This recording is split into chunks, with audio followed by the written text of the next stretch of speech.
یک گروه زنان محبوس تاجیک در زندان زنانه روسافه در شهر بغداد پایتخت عراق از روز 24 اپریل سال 2023 به نشان اعتراض به اتهامات ساخته و مجازات ناعادلانه و با طلب آزادی اعلان گرسنه‌نشینی کردند. اینا اکثرا اهل خانواده های جنگجویان تاجیک سازمان های افراطی اساساً داعش می باشند که در پی سرکوب شدن خلافت اسلامی که داعش در سرزمین اشغال شدهش در عراق و سوریه تأسیس داده بود از سوی مقامات امنیتی عراق دستگیر شدند. در ثبت ویدیویی که تازه روز 2 می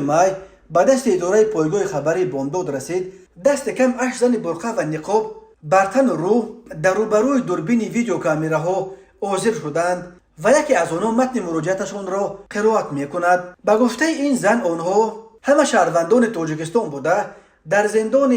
زنانه روسافه در شهر بغداد نگاه داشته می شوند. آنها می گویند مقامات عراق با فریب و فشار و تحقیر از زنانی که از کشورهای گوناگون می باشند بیانات اعتراف به دست آورده همه آنها را با اتهامات بی اساس با جرم تروریسم محکوم به سالهای طولانی زندان کردند. صرف نظر از آن که ما در عملیات جنگی و در جنگ اشتراک نکردیم، در حال حاضر ما در محبس قرار داریم و در اینجا ما از امکان دیدن فرزندان و خویش و تبار و دوستان و از نگاهبین طبیبان محرومیم. به این دلیل به بیماری‌های وزنی دچار شدیم و در نتیجه مناسبت بی احتیاطانه در این محبس شماره زیاد زنان و کودکان مردند. تاکید میکند سخنگوی زنان اعتراضگر به حساب مقامات تاجیکستان در میانه‌های دهه دوم عصر 21 در سالهای اوج تبلیغات امیسرهای سازمان‌های تندرو در خاورمیانه بیش از 2000 نفر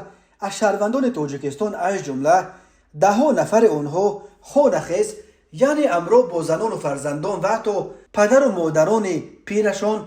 به سوریه و عراق رفته به صف این گروه‌های جنگجو اساساً به صف داعش پیوستند. در جریان سرکوب نیروهای داعش و از دست آنها پس گرفتن قسمت بزرگ قلمرو به نام خلافت اسلامی که جنگجویان در سوریه و عراق تأسیس داده بودند، به حساب مقامات تاجیکستان بیش از 500 نفر از جنگجویان تاجیک کشته شده. قسمت دیگر از آنها از خاورمیانه رو به گریز آوردند. به مقامات دیپلماتی تاجیکستان اساساً به سفیر تاجیکستان در کویت زبیدالله زبیدزاده میسر شد که سال 2017